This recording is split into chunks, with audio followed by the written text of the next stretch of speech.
glória a Deus.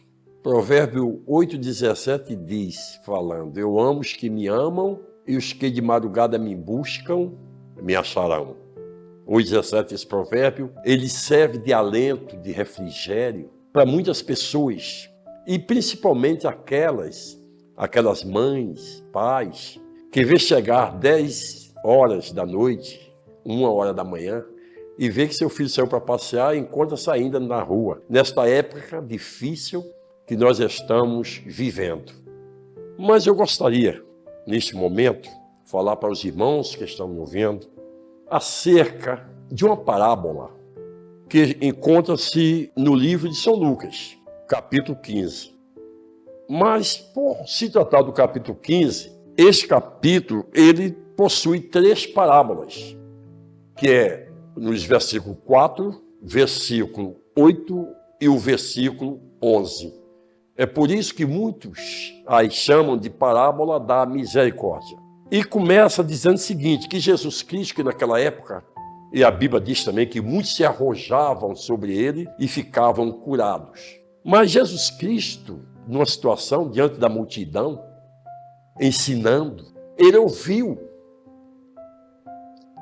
aqui no capítulo 2. Aliás, eu vou começar do 15, Lucas 15, que diz: e chegavam-se a ele todos os publicanos e pecadores para o ouvir. E os fariseus e os escribas murmuravam, dizendo: este recebe pecadores e come com ele. Este nós alcançamos, eu entendo, que é um termo pejorativo, um termo de um qualquer. Lembro-me até a doçura, a mansidão, vou fugir um pouco do texto, quando Felipe, apresentando Jesus de Nazaré, filho de Maria e José, o Messias prometido, mostrando a Natanael. E Natanael falou: pode esperar alguma coisa boa de Nazaré? E Jesus Cristo, calmamente, com aquela doçura que ele era peculiar, falou: eu te vi embaixo da parreira. Então, voltando para esta parábola que nós chamamos parábola da misericórdia, ela fala também das 100 ovelhas e também do filho pródigo. Então, estou falando aqui para você, minha irmã, preocupada com seu filho, a sua filha. Ouça esta palavra, a palavra do filho pródigo. Ouça o amor de Deus. Ouça a resposta que Cristo deu àqueles escribas e fariseus, 2 classes.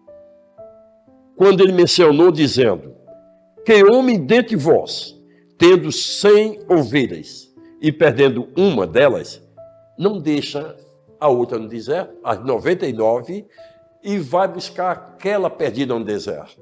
E quando a encontra, cuida, põe no ombro, e percebe-se, Jesus afirmando, que a alegria é mais no céu por uma alma, um pecador que se arrepende, do que por 99 que não precisa de arrependimento. A segunda parábola fala também de uma mulher que tinha 10 dracmas. Perdeu-se uma, ela cuidadosamente acendeu a lamparina, varreu a casa, procurou por todos os cantos e, encontrando-a, saiu gritando na rua, dizendo: achei a minha dracma perdida. Uma dracma naquela época, ela tinha um valor de 1/4 de um ciclo judaico. Era uma moeda grega, tinha circulação normal com a moeda romana, mas apenas correspondia a 1/4 de um ciclo judaico. Ela alegrou-se. Depois Jesus continuou com uma terceira parábola, falando: um certo homem, no capítulo 11, tinha 2 filhos, e o mais moço deles disse ao pai: dai-me a parte da fazenda, que me pertence. E ele repartiu por eles a fazenda.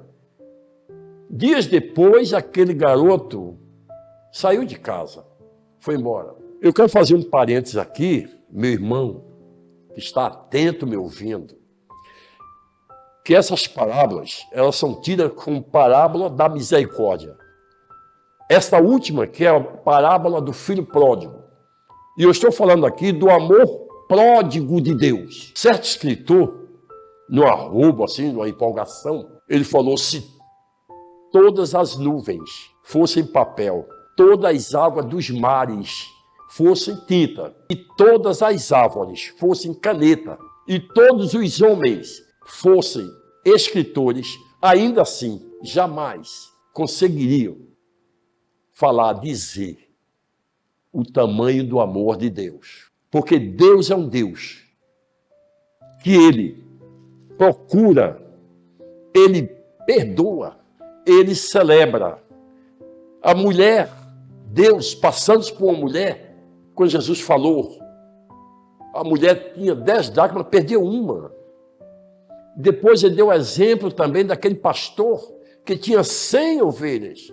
Desgarrou-se uma, colocou as 99 e foi buscá-la.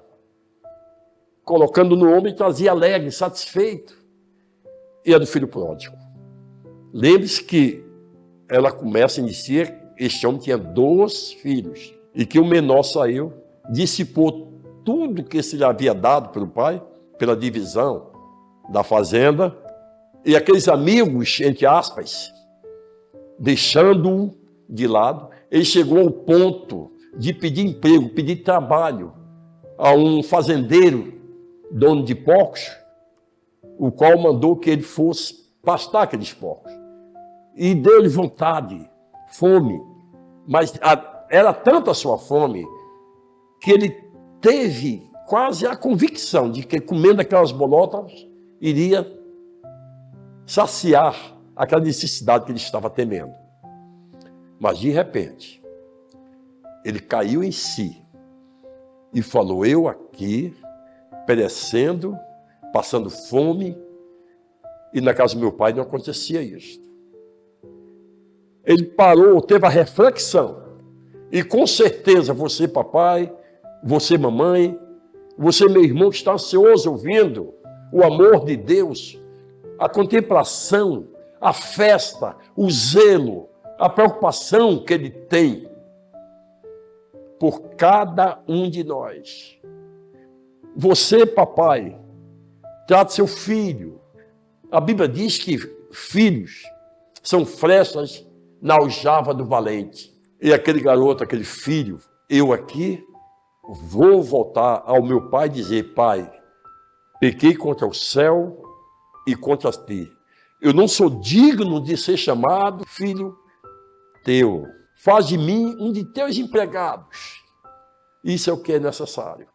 E tomou o caminho de casa. Aquele pai é o que Deus maravilhosamente diz, que está lá no Salmo 46. Deus é o nosso socorro bem presente na angústia. Salmo 46. E o 23 diz: o Senhor é meu pastor, nada nos faltará.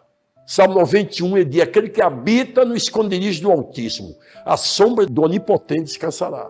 Ele fala através de Jeremias: clama a mim e responder-te-ei, anunciar-te-ei coisas grandes e firmes que não sabes. Deus faz, diz, mostra e cumpre porque Ele é fiel. Mesmo nós não sendo fiel, Ele permanece fiel. E aquele pai, todos os dias, ele ficava à porta, vendo se porventura o filho aparecia. E olhava para o horizonte, mas nada de acontecer. Por inferência, eu, quando criança, morava no interior, e o meu pai, ou melhor, as casas do condado, ali onde eu morava, tinha suas portas a metade aberta. A parte de baixo era fechada, trancada com tramela, e a parte de cima aberta. Então, quando eu ouço, vejo, leio essa parábola, na pessoa do meu Deus, Pai Todo-Poderoso, no bondoso Deus, na preocupação, que meu pai fazia isso. Muitas vezes, meu pai sem camisa, ficava debruçado na parte que estava trancada, a parte de baixo, e ficava olhando o movimento da estrada, quem passava, quem ia, dando bom dia, boa noite, boa tarde, e achava que eu pensava que aquele pai devia ser um desses pais.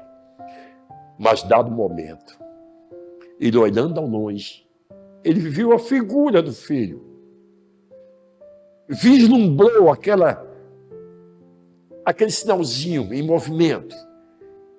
E depois de alguns segundos ele falou, é ele. Aquele é meu filho. Abriu a porta no rompante e saiu correndo de encontro ao filho. Abraçando-o, beijou, mas o menino falou, pai, pequei contra o céu e contra ti. Não sou digno de ser chamado teu filho. Mas o pai imediatamente o levou a casa. Mandou colocar um anel no dedo, sandália, roupa, e abater um animal que estava cevado, um bezerro, para comemorar, e gritou, vinde todos, porque esse meu filho estava morto, mas reviveu. Jesus falou essas 3 parábolas para a multidão. Aqueles 2 homens insensatos, este come com pecadores, mas eles estavam lá para ouvir Jesus. Estavam presentes ali, mas estavam murmurando. E Jesus, com aquele amor complacente, falou dessas 3 parábolas. Mas nós devemos também. Isto é meio, um tanto até chocante, mas eram 2, diz aqui, e os escribas e fariseus. E nós devemos ter cuidado, porque esta mensagem, estas palavras, é também para nós, evangélicos, acomodados, tranquilos, doadores de dízimos, grandes ofertadores, e que chega, senta-se no púlpito e acham que o caminho do céu é por ali. E vê chegar um desvalido se adentrando pela igreja, pelas portas da igreja. As pessoas correm, perguntam se quer aceitar Jesus, aceita com a imposição de mão, ele chorando, mas ainda lamento, diz, aquele ali está bêbado, pode ir lá que ele está embriagado, não pode entrar na igreja. Não, aquele está de bermuda. Irmão, essa parábola, esta história, este amor de Deus, ele balança com todos nós, ele mexe com todos nós. Esta parábola da misericórdia, de que tudo aquilo que nós diante do Senhor, e de Senhor, Pai, maravilhoso Deus, no nome de Jesus Cristo, seu Filho, a tua graça me basta. Porque também aquele filho, ele foi rebelde, filho mais velho, quando viu aquele alvoroço em casa, perguntou quem era. Ele não gostou do que ouviu. Falaram ao pai, o pai foi de encontro a ele e falou, meu filho, tu tem estado comigo, estás do meu lado, tudo aqui é teu, nada te falta. Mas esse teu filho, ele voltou, ele estava morto e reviveu. Que Deus tenha misericórdia, que você confie no Senhor. Salmo 1, Deus ele faz as coisas perfeitas. No versículo 3 do Salmo 1, quando ele fala acerca daquele que, bem-aventurado o homem que não anda segundo o conselho dos ímpios, não se detém no caminho dos pecadores, não se assenta à mesa dos escarnecedores, diz o Salmo que a este, Jesus Cristo falando, ele compara ao homem prudente, a árvore plantada à beira de ribeiro com água. À beira de ribeiro com água. Façamos ideia, se Deus planta uma árvore, Deus, maravilhoso, misericordioso, planta uma árvore à beira de ribeiro, só tem areia, e lá em 10:42 de São Mateus, aquele que der um profeta um copo com água fresca. Não é água da pia, é água fresca. Tem honra de profeta. E repetindo o que eu falei cerca de Jeremias 33:3. Clama a mim e responder-te-ei, e anunciar-te-ei coisas grandes que não sabes. Eu omiti a palavra firme. E anunciar-te-ei coisas grandes e firmes que não sabe. Esse é o Deus que nós temos, que nós pedimos, que nós clamamos. E eu espero, meu irmão, que esta palavra venha chegar ao seu coração e chegar diante de Deus, do Deus Altíssimo, e dizer, Senhor, a tua graça me basta. Obrigado, meu Deus. Oh, meu Deus, meu Senhor e meu Pai.